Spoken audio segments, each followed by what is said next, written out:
기릉선 신원사의 묘봉입니다. 우리가 지금 살피고 있는 문제는 개경계에 대한 부분인데, 이 가운데에서 아금문견 득수지 부분을 다시 살펴보기로 하는 것입니다. 왜 지금이라고 했을까? 내가 지금 보고 들었다고 했으니 무엇을 보고 들었다는 말인가? 당연히 이것은 앞에 있었던 법문 말씀을 살펴보는 데에서 그 뜻을 명백히 알 수가 있습니다. 한 겁도 그 수를 헤아릴 수가 없어서 무량한 세월이라, 이루 사람의 입이나 말로는 헤아릴 수가 없는 세월이라고 해서 겁이라고 했거늘, 다시금 이에 100배, 1000배 혹은 만배를 늘구어서 100,000,000급에 만나기가 어려운 걸 만났다고 하였으니, 이것은 단순히 부처님의 법문을 찬양하는 그런 얘기는 벌써 아닙니다. 우리가 지내온 세월이라고 하는 것이 무엇인가? 우리가 보내고 있는 세월은 내가 정신을 깨기 전에는 미혹의 세월입니다. 한없이 헤매고 들끓고 정신을 차리지 못한 세상이라는 것입니다. 이것은 다름 아닌 한 가지 내용을 담고 있습니다. 사유와 판단이라는 현대적 어휘를 사용해도 좋지만, 보통 부처님 당시에는 이를 개탁이라고 했습니다. 헤아려서 자로 재고 이러쿵 저러쿵 합니다. 여기에서 나오는 판단들이 바로 다름 아닌 윤회를 만드는 업의 인이 되는데, 이 자그마한 인들이 쌓이고 쌓여서 한없는 세월을 가는 동안에 이것이 우리를 다름 아닌 윤회의 감옥으로 집어넣습니다. 윤회의 감옥은 크게 나누어서는 6군데이지만은 자세히 들여다보면 한 생각 한 생각 일어나는 그 순간순간마다 새로운 지옥 속으로 우리는 빨려 들어가고 있습니다. 그리고 이 지옥의 특징은 한 번 들어가면 끝이 아니라 들어간 지옥은 곧장 튀어나오게 되어 있다는 것입니다. 지옥은 들어가서 다시 나오지 않게 되면 그것으로 그나마 안주할 수가 있겠거니와, 이 사념이 만드는 지옥이라고 하는 것은 개탁의 돌고 도는 수레바퀴가 만드는 지옥은 항상 같은 자리에 머물러 있는 법이 없습니다. 지옥에 갔던 사람이 지옥에만 머물러 있는 것이 아니라 그 지옥 속에서 금세 튀어나와서 천국으로 내빼 도망갑니다.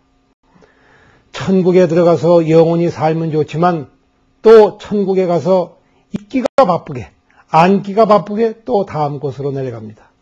사람의 세계로, 사람이 아닌 세계로, 짐승의 세계로, 아수라의 세계로, 아귀의 세계로, 축생의 세계로 계속 돌아다닙니다.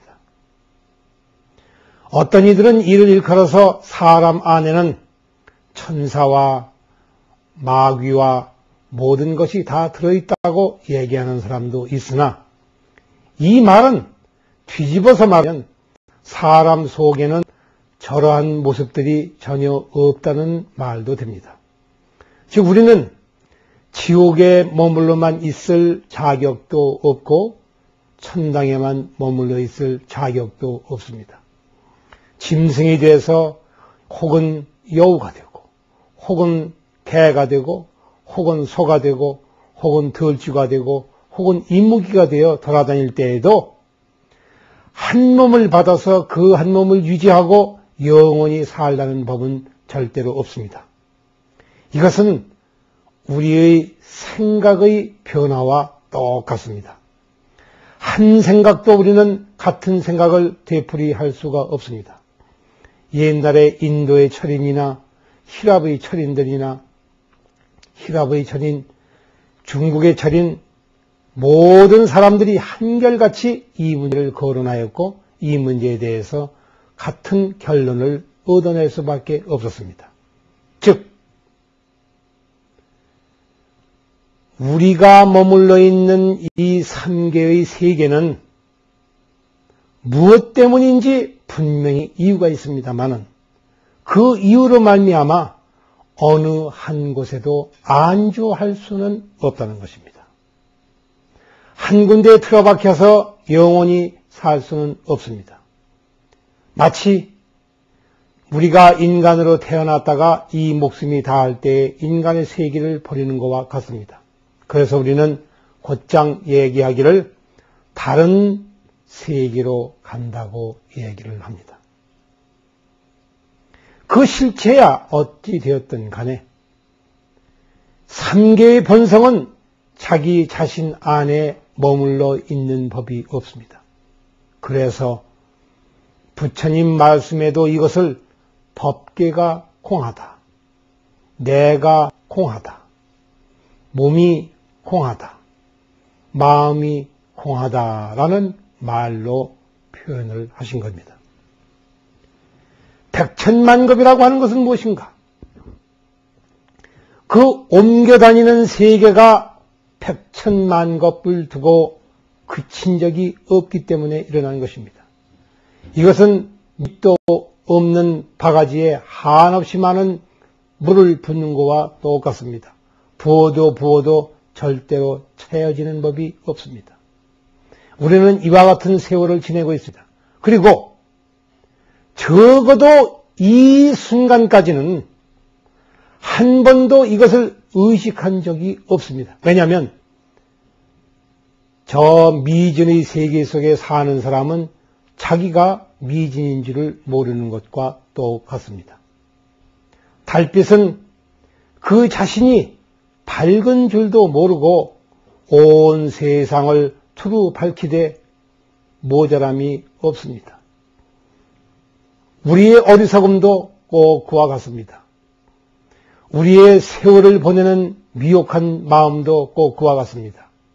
제 자신 주인도 없고 무엇이 그와 같이 하는 줄도 모르고 여전히 한없는 세월을 보내고 있습니다. 그것이 백천만겁입니다. 이것은 끝없이 이어져가는 윤회의 감옥이요, 지리한 세계이며 자기 자신을 깨우치지 못하는 아주 맹랑한 사회입니다. 맹랑한 세상입니다. 그리고 내가 보고 내가 듣는 것만이 지금껏 옳다고 생각을 하고 그래서 그것을 믿고 그와 같이 살아왔었는데 오늘 이 순간 갑자기 수미산의 꼭대기 위에 올라가게 되었습니다. 산에 올라가서 올라갈 때에는 한없는 괴로움과 시달림과 무덥고 지리함이 있었지만은 호련히 산명에 올라가 보니 이 어찌 된 일입니까?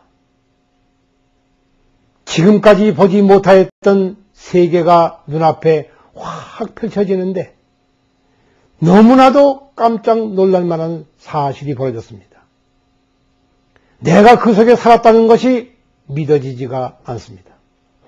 어찌하여 내가 저 속에 있었을까? 이제 호련히 산상에 올라와 보니 모든 것이 다 내 눈 안으로 들어왔습니다.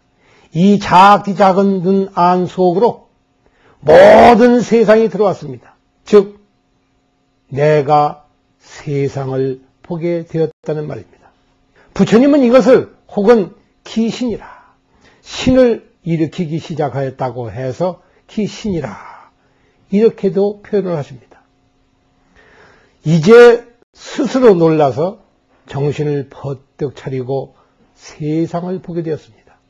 이제 더 이상 세상 안에 있는 것이 아니라 세상을 보게 되었다는 것입니다. 이 말을 다른 말로 표현을 해서 내가 지금 보고 듣게 되었다고 한 것입니다. 내가 지금 보고 들은 것이 그 정체가 무엇인가? 교학자들은 이를 말하기를 부처님 법문이라, 부처님 말씀이라고 합니다. 그러나 이것은 예사로운 부처님 말씀이 아닙니다. 그저 부처님 말씀이라고 해서 지나갈 그런 이야기가 분명히 아닙니다. 이것은 부처님이 초생지하에 태어나실 때의 저 말씀과도 똑같습니다. 요즘에 고전 문건을 다시 뒤지는 사람들이 그때의 말씀을 이렇게 번역하는 것을 보았습니다. 세존께서 처음 태어나심에 북쪽을 향하여 7걸음을 옮기시고 눈을 들어 사방을 둘러보신 후에 큰 소의 울음과 같은 목소리로 이르시되 하늘 위 하늘 아래 내가 홀로 존귀하며 선하나니 겁초 이전에 내가 거기 있었습니다. 마땅히 내 앞에 태어나 존재한 자 아무도 없나니 내 뒤로 태어나 다시 존재할 자 또한 없나니라 하신 말씀입니다. 그런데 이것이 문제입니다. 부처님은 태어나셨을 때에 우리 같다면 한국말도 한국에서 태어났지만 모를 때입니다. 중국말도 중국에서 태어났지만 모를 때입니다. 영어도 영국에서나 미국에서 태어난 것이라더라도 모를 때입니다. 어느 나라 말도 모를 때에 과연 이 말을 어떻게 하였을까? 도대체 이것이 무엇일까? 우리는 이와 유사한 경우를 저 기독교에서도 많이 봅니다. 태초에 말씀이 있었나니 합니다. 태초에 말씀이 있었다고 하니 태초라고 하는 것은 정말로 세상의 처음 시작인데 그때에 말이 있었다니 도대체 어느 나라 말일까? 그것이 무슨 말이었을까? 이 문제를 우리가 구명하지 아니하고는 절대로 다음 말로 나아갈 수가 없습니다. 지금 우리는 백천만겁을 두고 듣지 못하던 것을 보고 듣게 된 것입니다. 그것이 무엇일까? 이것은 다음번에 미루어서 공부해 보기로 하겠습니다.